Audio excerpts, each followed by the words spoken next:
All right, ladies and gentlemen, welcome back to Plenary number 8, Cultivating Organization Resilience in TMB, exploring the transformative role of servant leadership in energy transition. Glad to see you again here. So before we start, let me introduce our speaker. So Ms. RASYIDATUL is an experienced chartered procurement and supply professional with over 10 years of experience in electricity industry across transmission and renewable energy sectors. Her current focus can be energy the Dear M&A strategic partnerships. She was part of the team of venture back in 2021. Ms. RASYIDATUL is currently part of new energy division. Dynamic landscape of energy sector, of industry has propelled reshaping the entire business value chain. Today, we are honored to welcome Ms. RASYIDATUL as our keynote speaker. RASYIDATUL will enlighten us on how the intricate challenges faced by giants can be in navigating the global shift. And additionally, she also share with you her perspective on cultivating servant leadership within organizations. How this servant leadership change the paradigm, contribute to bolstering organizational. Without further ado, let's put our hand to welcome Ms. RASYIDATUL. Much for the kind. Can you see my screen? I just want to check that you can. Next time. No? I can see the screen. Right. Now that we. Assalamualaikum and good afternoon all, and ZANIAL and for organizing that. We approach the of the conference. I think I speak for sense that definite insights from sharings that have been made throughout on managing well-being. Mention a few topics that I hope we will all be inspired and valuable ideas. Watch with. So on that note, I am delighted to be here today to extend and add on what have been discussed over on my topic of cultivating resilience, of yes, that's quite a mouthful, but what I would like to take all of you, number one, to give a quick overview of or summary on the challenges that organizations face in view of energy transition, especially in the Malaysian landscape. Number two, to probably have a quick look on what the dimensions to be addressed for organizational resiliency, the recognizable traits of a resilient organization, and the leadership characteristics in resilient organizations. Moving on from there on, I will then look into, probably introducing a bit of what servant leadership is and how to recognize servant leadership traits in organizations. And then, of course, moving towards the end of the presentation, I would like to make a quick overview of the research insights on the relationship between servant leadership, organizational resilience, and how this could be a cornerstone in navigating the complexities of energy transitions, and recommendations, of course, to organizations such as TMB and other utility and energy players looking to internalize servant leadership to foster organizational resilience. So moving on. So many of the honored speakers over the past days have delved into, what energy transition is and what that means for Malaysia and the region. So to summarize, energy transition is actually the imperative global movement nowadays and departure from traditional fossil-based systems in favor of a more sustainable and renewable energy sources and technologies. So Malaysia in particular has aspired to attain 40% our integration into our power mix by 2035 and a more audacious goal to achieve 70% of our mix by 2050.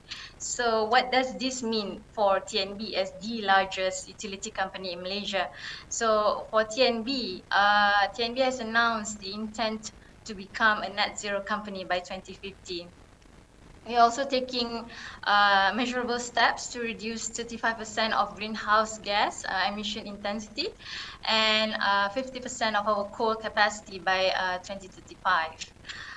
Being from New Energy Division of TNB, for us at NED, we are also having our own targets here in order to propel TNB towards this renewable energy and energy transition. So we are targeting around 3.8 gigawatt of RE portfolio by 2025 and around 7.2 gigawatt of RE portfolio by 2030. So how are we doing so far? Our RE portfolio across the Malaysia and international markets is around 1 gigawatt. This excludes large hydros. And of course, this target is not without challenges. Across our attempts to grow TNB's renewable energy portfolio, both in Malaysia and overseas, we are met with various challenges, and of which I have summarized here into 5 main challenges. Number one, of course, is the technological shift, from the prevalent carbon-based technologies such as coal-fired power plant to a more sustainable and renewable energy base such as solar, wind, onshore and offshore. And of course, the impending need to have a more stable support for the intermittency of RE through battery energy storage. And in terms of vehicle-wise, the emerging need for electric vehicle and the electric vehicle charging network. So these are what we're facing and we're looking at in terms of technological shift. Then of course, with all this technology shift, the convergence of industries and industry players. So there has been significant reduction of market entry barriers, which has caused influx of players from diverse industries into the renewable energy market. So the renewable energy market is not just for incumbent utility or energy player, players from oil and gas, players from the FPSO industries, whereby these are the companies, the industries that hold the offshore technology and they have the leverage on offshore technologies. So they are moving very fast into offshore wind, which has most of the potential of renewable energy worldwide. So just to give an example, particularly for Malaysian market, RE market, we are also seeing major RE players from overseas markets that have matured technologies, matured RE markets that are coming down here to Southeast Asia, to Malaysia in particular, eyeing for opportunities to gain that market share in Malaysia. So for TNB, these are the challenges that we're looking at. They come with larger market capitalizations. These are big companies, with very strong financial backings. Foreign players are able to finance and give more competitive prices. So just to cite some examples, for example, Nextera Energy is from US and their market capitalization is about 120 billion USD. Vestas, the leading wind turbine manufacturer from Denmark, their market capitalization is at 26 billion. Those are Europe and US. We are also looking at competitors from China. For example, Longi, the solar panel manufacturer and solar RE solar solution provider, their market capitalization is at 24 billion USD. So in comparison, for TNB, we are at the market capitalization is at around 12 billion. So these are not something small that we can close our eye on. So the players are really coming in and they're coming in hard. So on the other hand, of course, the challenge of financing our renewable energy projects, and what are the investors' current requirements? As we all know, banks are no longer keen to finance new coal plants. At corporate financing level, more and more banks and financial institutions are looking at organizations' ESG and SDG initiatives before they make the decision whether or not to provide that financing and funding. So it's becoming a challenge for utility like TNB that also has coal within our portfolio. So issuance of Sukuk and bond, especially related to green bond or Sukuk, as many fund and asset managers companies are looking to invest on greener technology portfolio.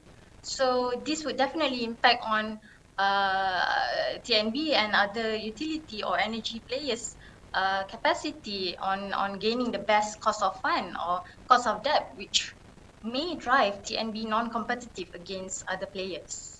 So, apart from that, we're also looking at challenges of change, rapid changes on the regulatory landscape.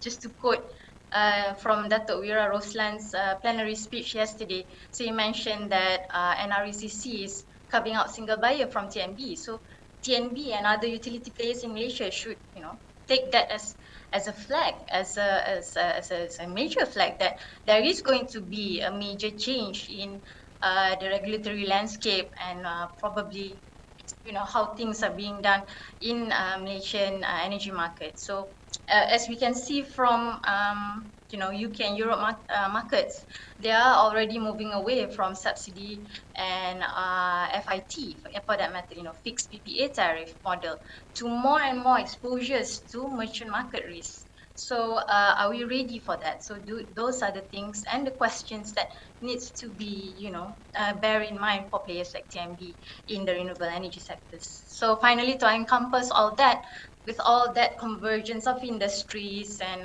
the other challenges, we have to open our eyes towards the workforce transition. New skills are required to repurpose the current carbon-based workforce. So convergence of industries also blurs the line and allow more opportunities for employees and staff to cross industries.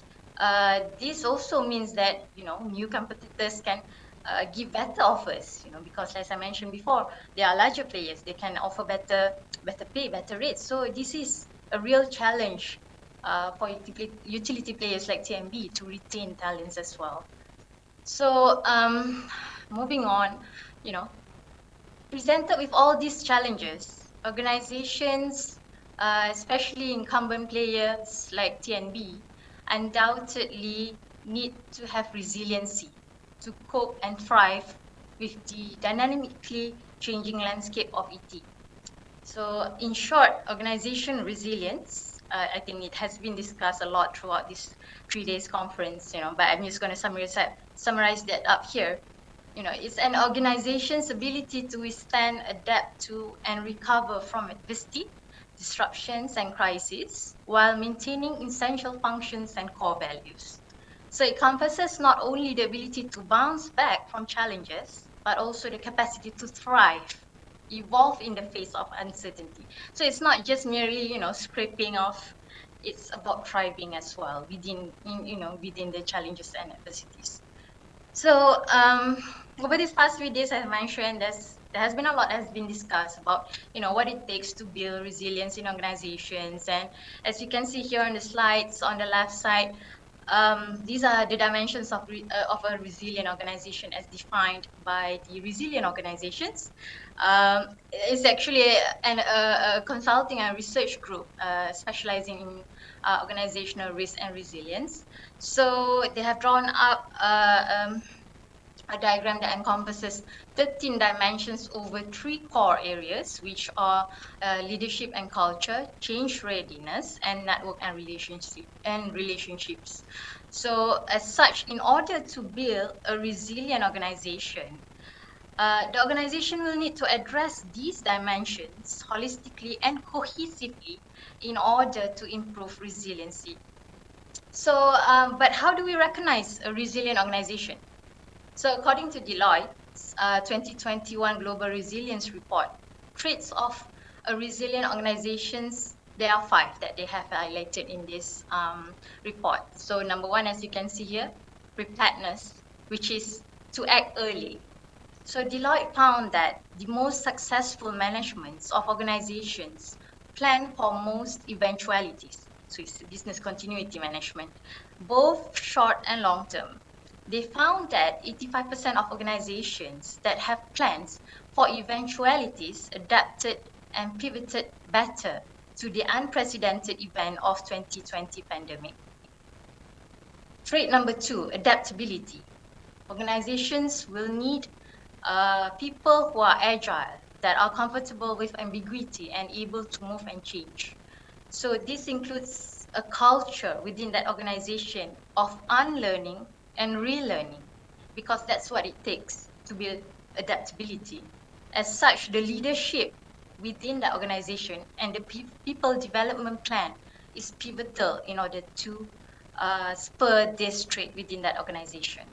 The third trait of a resilient organization is collaboration or collaborativeness. Both within an organization, this means breaking silos, working together, and also external to the organizations. This would mean network and relationships, with key stakeholders, with the regulators, and so on.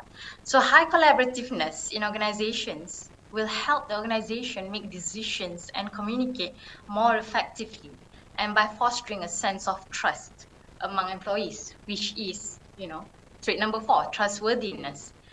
This is to maintain trust between leaders and employees, including focusing on improving communication and transparency of information. So improving communication and transparency of communication with key stakeholders, which includes the employees themselves as well, and for the leadership of the company to lead with empathy. And finally, as outlined by Deloitte's report, the final trait here is responsible or responsibility. That is for the organization to take into account the impact of company's decision on its employees and the wider community and the environment. So, inculcating these traits through the core dimension of the resilient organizations would require a certain principle in leadership. So according to a study done by Barasa, Rahab, and Lucy in 2018, resilient organizations, as you can see on the right side of my slides here, adopt a different approach. So leaders within these organizations are mediators and facilitators of actions on the organizational actors. So this facilitative leadership style empowers employees to take initiatives. They encourages innovation and ensure that organizations remain agile in the face of uncertainty and change. This also includes an inclusiveness in decision making. So we'll see that these traits of resilient leadership is actually closely parallel to the servant leadership style, which brings me to the next section, which is servant leadership as a transformative approach. So leadership is not about being in charge. Leadership is about taking care of those in your charge. So this is a quote by Simon Sinek, the leadership guru. To me, this quote summarizes the essence of servant leadership. Servant leadership is a dynamic that places the well-being and development of followers at its core. So unlike traditional models of leadership, which emphasizes on authority and control, servant leadership is characterized by a selfless and humble approach to leadership.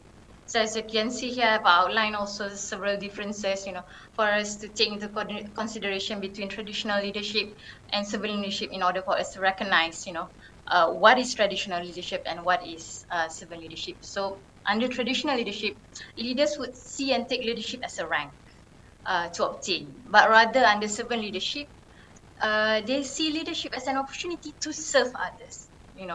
With great power comes great responsibility. So under traditional leadership, leaders uses power and control to drive performance. But under servant leadership philosophy, they share the power and control that they have in order to drive engagement. And apart from that, traditional leadership measures success through output. But under servant leadership, they measure success through growth and development. So just to step back, from yesterday's dialogue session, whereby the president, COO of Honda, he mentioned that, in Honda, they do not celebrate the outcome, but rather they celebrate the trial and tribulations that the team has to go through in order to achieve that outcome. So that, in essence, is servant leadership, and that is how you drive thriving workforce. So and so on. You can have a look at the rest of the traits. So as such, servant leadership enables and fosters collaboration, trust, and innovation through the servant leadership principles. It's about leading through influence in order to achieve organizational goals. So these traits are crucial in creating organizational resilience to face the challenges posed by the dynamic energy transition. I also like to quote Pak Andi Ilman from yesterday's plenary 3 session, whereby he had highlighted on heightened communication satisfaction among Gen Z and Gen Y employees in PT PLN Sulawesi with servant leadership practices in the organizations. Again, President COO of Honda, Salih Adli, yesterday during his session, he also mentioned that, indicated that servant leadership style is practiced in Honda when he shared that to ensure the best customer experience, employees need to be happy first. Employees need to be happy first, and this happens through having respect for their employees. He gave an example that in Honda, they never refer to their staff as employees. They refer to them as associates instead. So, and the leaders also empowers and guide efforts and ideas from the associates. So this would create joy in work, and this is also important in servant leadership principle in order to gain more higher organizational resilience. So this reinforces the idea that servant leadership approach fosters an environment where individual can flourish and create an environment conducive to creativity and innovation. So this aligns with the characteristics of resilient organizations. So moving on from there, I'd like to just share a bit of research insights and recommendations. So in order to gain some insights on resiliency practices, servant leadership, and the potential impact of servant leadership on organizational resilience in facing energy transition within the energy and utility industries in Malaysia, a short survey was conducted among the employees of energy industry related companies. So the survey was exploratory in nature, with objectives to seek to understand the current perceived organizational resiliency, observation on characteristics of resilient organizations, observations on practices of servant leadership within organizations, and the perceived impact of servant leadership on organizational resilience and in facing the challenges of energy transition. So comparison is made between the responses received from TMB employees and employees of peer energy-related companies to draw relative comparison and insights. From the survey results, overall TMB is perceived to be resilient by its employees. However, respondents from other organizations view their companies or their own companies at higher resiliency levels than of TMB's own employees.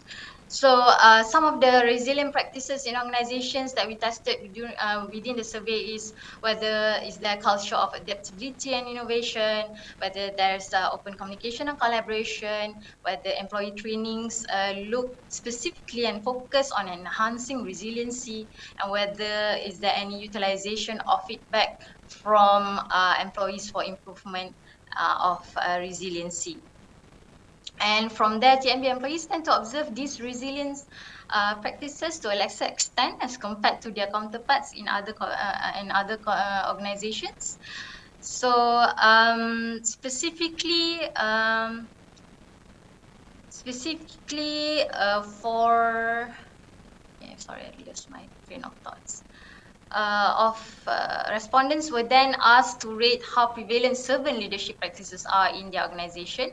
So some of these servant leadership practices are, whether leaders lead by example and consistently exhibiting the value and behaviors, whether or not leaders demonstrate empathy towards employees, personal and professional challenges, whether leaders actively support employees' career and growth and development. And from here, some of the key insights we saw that, there's differences in servant leadership traits observed, including leading by example, active listening, empathy, and support for employees' growth, notable between TMB's respondent, which said that they only 35% of them said that they commonly observe these traits within the organizations as compared to their peer organizations respondents at 73%. So specifically on servant leadership practices in facing energy transition, such as whether or not leaders engage employees in discussions and decision makings related to sustainability and renewable energy initiatives, and whether leaders encourage employees to contribute innovative ideas and solutions towards the organizational energy transition goals. Respondents from TMB showed positive outlook on servant leadership practices, specifically in facing ET challenges, and also similar sentiment from other respondents on their respective organizations. So respondents were finally asked on their view on the relevance of servant leadership in facing energy transition. And so the key insights are here. Respondents from both TMB and other organizations recognizes the relevance of servant leadership in the context of energy transition. They acknowledge that servant leadership is aligned with the organization's commitments toward resiliency during energy transition. And most respondents strongly agreed that servant leadership contributes to development of agile processes, exceptional customer service, open communication, empowerment, trust, and mutual respect. And more importantly is the importance of considering perspectives of employees within organizations in shaping their resiliency practices and servant leadership initiatives. So I'm running out a bit of time here, so I'm just gonna summarize a bit on the recommendations from the insights that we have gained. These are some of the recommendations that organizations like TNB or other energy players would want to look into in order to cultivate organizational resilience through servant leadership as enabler. Number one is to invest in servant leadership programs for leaders and management of the organization. This is to foster traits aligned with sustainability, environmental responsibility, and resilience. The second recommendation is for organizations to prioritize employee development, mentorship, and well-being. This is to reflect servant leadership principles, creating a resilient and employee-centric workforce. So other than that, because from the study, we have seen a lot of positive reactions towards servant leadership practices. So why not reinforce this commitment to servant leadership practices and capitalize on this positive position and embed the core values and recognize leaders that are aligned with these principles. So this would then strengthen resilience practices through servant leadership principles. The rationale for this, of course, is to foster adaptability and innovation to navigate the challenges of energy transition. And then from the study itself, we also see, there are gaps, perception gaps within the organization. So what we can do is, of course, prioritize transparent communication about energy transition, sustainability, and resilience. So finally, of course, encourage employees to engage in decision makings related to sustainability and energy transition. So with that, as a closing, I'm here to offer a perspective on the potential of servant leadership to enable organizations to improve organizational resilience. So, these studies just serve as a foundational effort. The organizations would want to explore further, in terms of having servant leadership as an enabler. So with that, I leave you with another quote from Simon Sinek. He says that the strength and endurance of a company does not come from products or services, but from how well their people pull together. And personally, for me, I truly believe that servant leadership principles and style is pivotal for this. Thank you very much for the opportunity given, and thank you for your attention.